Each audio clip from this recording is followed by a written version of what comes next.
Saludo a la mesa, la primera mesa del año. Roy Campos, René Casados, don Pepe Fonseca. Roy, ¿cómo estás? Buenas tardes, feliz año. Buenas tardes, Joaquín. René, feliz año, buenas tardes. Estimado Joaquín, feliz año, abrazo inmenso. Don Pepe, querido, feliz año nuevo, buenas tardes. Sí, felicidades. Pues mira, Y una provocación, don Pepe. Este año va a ser, como dice la maldición china, políticamente muy interesante. La rijosidad del discurso del presidente, que no acepta opiniones moderadas, fue demostrada en su reacción por la elección de la presidenta de la Suprema Corte, la licenciada Norma Piña. Y lo veremos en las narrativas de las elecciones de Coahuila y el Estado de México, y en las poderosas presiones que van a seguir desde el poder para anular o neutralizar a las instituciones autónomas, que son para el presidente no un contrapeso democrático, son obstáculos que bloquean el camino de la revolución de las conciencias. Entonces, Joaquín, suma eso a la declaración que acabas de citar, de que los programas sociales son estrictamente por razones políticas y luego hace la lista de aquellos con los que no va a contar, solo con el pueblo que es beneficiario de los programas sociales. Joaquín, entonces no nos hagamos ilusiones. El presidente no va a cambiar la narrativa. Seguirán desde el púlpito de Palacio las descalificaciones y los insultos que tristemente cada vez dejan menos espacio para el diálogo político, civilizado y racional. Y para el derecho elemental a disentir. A ver, Cira, sobre la provocación de don Pepe, el citar la frase, y solo por hablar del presidente. El presidente dijo hoy, sacas del resumen de la frase, es un momento, Pepe Fonseca la hace notar. En cualquier otro lugar del mundo dirán, ¿de qué están hablando? Pues sí es la pura verdad. O sea, eso que está diciendo, lo raro es que lo diga. Pero es la pura verdad. Si hablamos de los programas de Salinas con Solidaridad o del Seguro Popular, pues es un intento, además de hacer gobierno, además de justicia social, además de hacer Estado, pues tiene una búsqueda de una clientela política. O sea, así es, y los programas sociales en los estados. El problema es que lo haya dicho. Y entonces al haberlo dicho, pues ahora te aguantas la crítica de que hayas dicho que es una estrategia política y no es unas ganas de justicia social, no, es estrategia política. Lo dijiste. Pero no dijo nada que no supiéramos o que no se pueda aplicar para otros gobiernos. Ahora, lo que sí es que si hablamos de la agenda política de este año, la agenda política, hay mucha agenda política y todas es alrededor o del presidente o de su gobierno. Y algunas ya las has tratado estos días, Joaquín. Por ejemplo, ayer cuando hablaste de lo del espacio aéreo, es una agenda política. El estar en revisión el espacio aéreo, ¿por qué? Porque si nos dan el espacio seguro, el AIFA despega. O sea, si no ha despegado es porque no hay nuevas rutas. Entonces la pelea política es que nos den la categoría de espacio seguro. Ahí hay un tema político. Instituciones, tenemos la Suprema Corte por lo que ya pasó, pero por lo que sigue de pasar, que es todas las controversias constitucionales que ya están en la Corte. Tenemos al INE porque hay que elegir a 4 consejeros, entre ellos al presidente, porque viene el plan B de regreso y porque vienen los presupuestos que se van a aprobar a final de este año para la elección del 24. Y tenemos a la UNAM porque va a elegir rector y va a haber una agenda política que escale hasta la mañanera, hasta la presidencia, aunque diga que no se mete, y donde tal vez veamos intentos de desestabilizar planteles de la UNAM. Entonces vamos a ver mucho tema político, y pues luego puedo seguir hablando de algunos, pero ahí tenemos 3 instituciones metidas en la política, más el espacio aéreo metido en la agenda política de este año. Sin duda. René. Joaquín, con el recuento y los apuntes de don Pepe y Roy, y lo que opinaste del derecho a disentir libremente, yo menciono que como viene el año en este curso de acción política, ha iniciado intensamente, infortunadamente con 273 asesinatos en los primeros 3 días y con una derrota por todo lo alto del presidente Andrés Manuel López Obrador en su intencionalidad por imponer una ministra en la presidencia de la Suprema Corte de la Nación. En este acto fallido se ha conjurado ese intento de colonizar la Corte. Sin embargo, el presidente derrotado y aún con sus reclamos, lo que tiene que hacer solamente, como mencionabas tú ayer en el noticiario, es reconocer, solo tiene por ley que acatar la decisión. Con mucho, Oye, el presidente René, Joaquín... te voy a interrumpir, ¿sí? René, te voy a interrumpir. El presidente no está derrotado, ¿eh? No. Ojo. No nos equivoquemos. No nos equivoquemos. El presidente está en el cenit de su poder, no está derrotado. El que haya tenido una derrota no quiere decir que esté derrotado, eso lo dejo muy claro.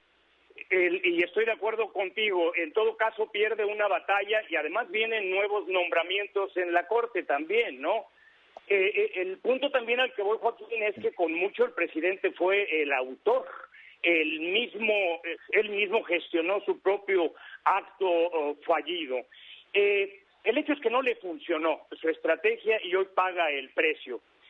Aunado a todo esto también, esto es producto a lo que he mencionado en otras ocasiones, ¿sí? Que ya en el último tercio de gobierno y además ahora en la coyuntura en vísperas de las visitas presidenciales de la Cumbre de las Américas, el presidente, aún poderoso y en el cenit de su poder, pues por momentos también es víctima de sus propios afanes, intemperancias y por momentos hasta desvaríos en su vocación de poder. En este caso ha sido víctima de sí mismo.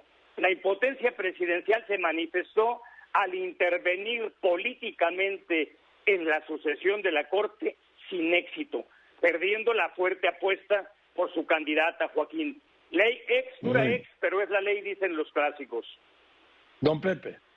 No, mira, estoy de acuerdo contigo, Joaquín, es una pequeña batalla esta que no es la guerra. No es la guerra. Mira, ahorita hablaba Roy de la cosa del aeropuerto, se habla que ¿por qué? Porque no ha gastado un centavo extra en eso.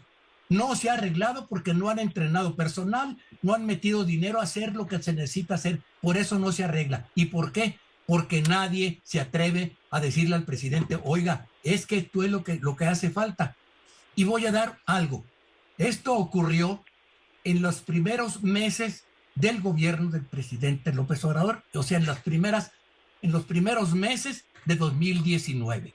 En una de las reuniones, esas mañaneras de las 6 de la mañana, alguien del gabinete le hizo alguna objeción a una propuesta del presidente con el intento de decir, si hacemos esto, creo que puede salir mejor. La respuesta del presidente fue esta: oye, ¿tú cuántos votos tuviste en la elección? No, señor presidente, ninguno. Entonces, cuando tengas 30 millones de votos como yo, voy a tomar en cuenta tu opinión. Ese es el problema. Ahorita lo dijo René y creo que en ese sentido el presidente es víctima de su propio éxito. Con éxito fundó un partido, se sale del PRD, funda un partido y a los pocos años ya ganó la elección, perdió la primera elección presidencial, la del 12, pero ya la del 18 la ganó. Es víctima de su propio éxito, Joaquín, el presidente, y vamos a ver hasta dónde alcanza el gas y el impulso que trae. Roy, te escucho. A ver, cuando habla Pepe del éxito del partido, a ver, el partido se funda en el 14, o sea, es decir, para el 18 ya tiene la presidencia y para el 21 y para hoy, estas fechas, ya tiene 22 entidades gobernadas. Tiene más poder que el que tenía el PRI cuando se fue en el 2000. No, o sea, no, el éxito es rotundo y coincido que no está nada derrotado. Que haya empezado mal el año por lo de la Suprema Corte es, a ver, tampoco Yasmín Esquivel tampoco fue la favorita siempre. No más que pues la sacaron de la jugada con el tema del plagio. Pero bueno, pues es una derrota, pero conociendo al presidente, el presidente dobla la apuesta. O sea, puede perder una mano, y dobla la apuesta hasta que gana. O sea que esperemos una andanada del presidente sobre muchas otras cosas. Siguiendo con la agenda política, mencioné la parte institucional más el espacio, pero no la parte electoral. Creo que en la parte electoral veremos tres cosas, ¿no? La de este año, las contiendas por el Estado de México y Coahuila, la de este año, que son muy importantes, nomás para darle el contexto. El Estado de México tiene más votantes que las 6 entidades del año pasado, el Estado de México. Hoy Morena controla el 63% de la población vía los estados. Si llega a ganar el Estado de México, va a controlar 75, a 3 de cada 4 ciudadanos en México. Es decir, es muy importante, pero también en el ánimo.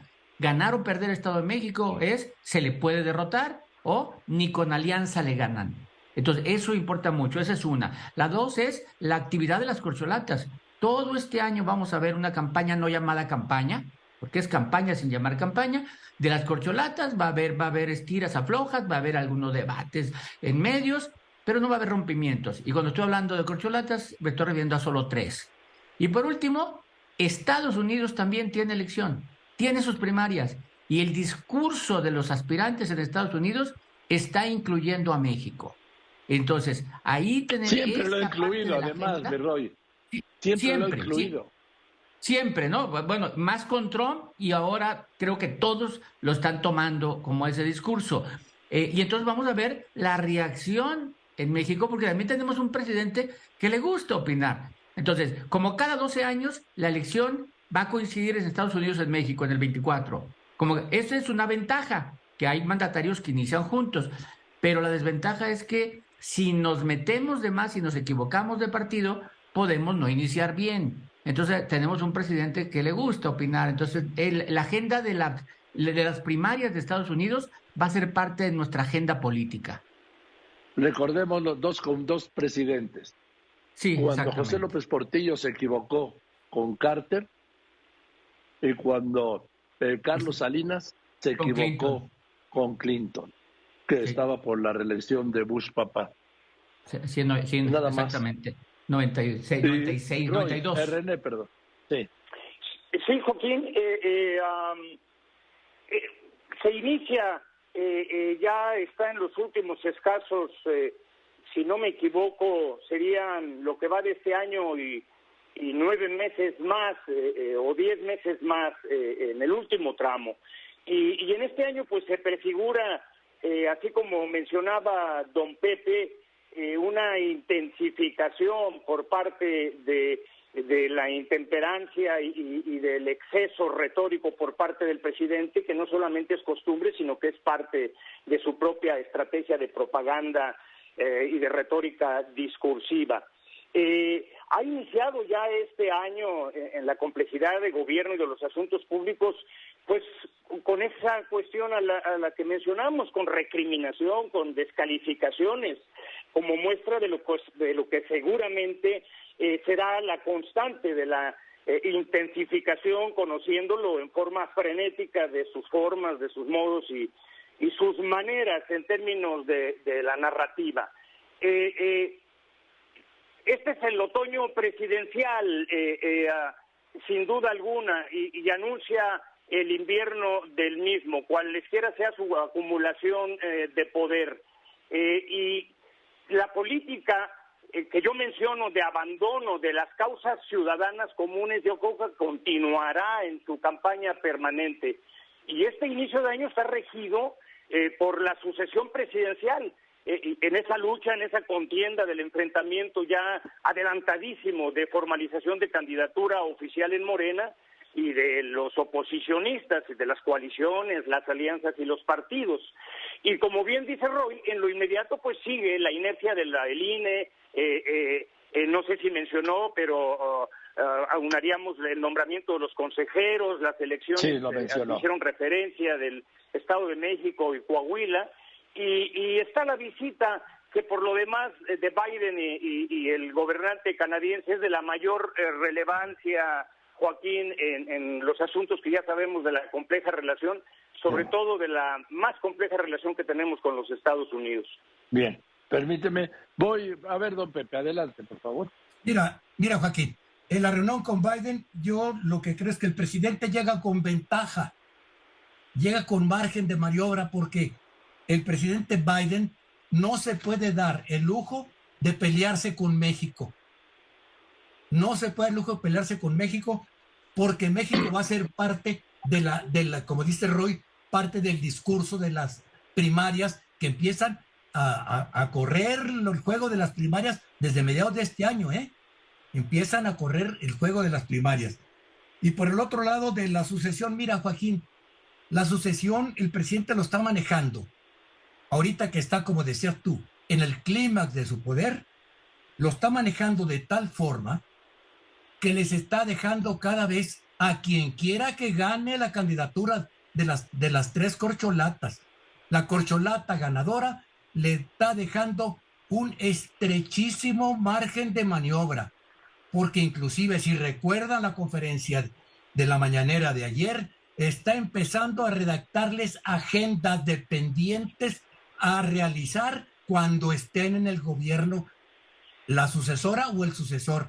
Así es que, pues están en un grave dilema las corcholatas. Y están, pues como dice el dicho mexicano, o cabrestean o se ahorcan. Ese dilema se acaba en el momento en que se ponen la banda presidencial. Así Joaquín, empezamos 2023. Si alguien creía que había visto a un López Obrador muy activo en el 2021, 22, algo así, no tenemos idea. Este es para López Obrador el año de mayor actividad, es el 5º año de gobierno, es el año donde va a tratar de lograr, de mostrar logros, la oposición va a tratar de mostrar las fallas, pero si López Obrador encuentra una oposición con la misma habilidad que ha mostrado en los pasados 4 años, la va a arrasar, la va a arrasar. Gracias, Roy. René, rápidamente una conclusión, por favor. Solamente un apunte sobre la sucesión presidencial, Joaquín. Veremos lo que Héctor Aguilar Camín describió como el dedazo demoscópico en una forma superior de dedazo priista. En lo que yo llamo nuevo viejo juego, el gran elector Andrés Manuel López Obrador ejecutará en Morena la maniobra del acto supremo del corcholatazo, de un tapadismo destapado, entre comillas, como contradicción insalvable para intentar prolongar su llamado proyecto transformador. Pero como apuntaste, Joaquín, antes de ir a comercial, una vez que la sucesora o sucesor, sea quien sea, que cruza la banda presidencial, es otra historia, porque ya tienen lo que se dice los fierros del Estado en la mano y en el mando. Un abrazo, Joaquín, bien. Roy, don Pepe, gracias. A su audiencia. Gracias. Año. Gracias, René. Igualmente, don Pepe, por favor.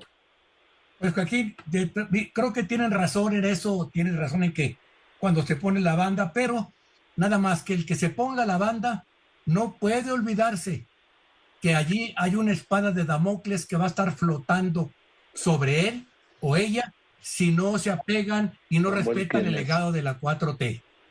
La revocación de mandato. De acuerdo. Entonces yo tengo nada más una frase de Aristóteles. Todos los gobiernos mueren por la exageración de su principio. Gracias, Joaquín. Gracias. Buenas tardes y gracias. Otra vez un fuerte abrazo de Año Nuevo. Igualmente, don Pepe, querido don Pepe Fonseca, Roy Campos, René Casados. Buenas tardes. Y bueno,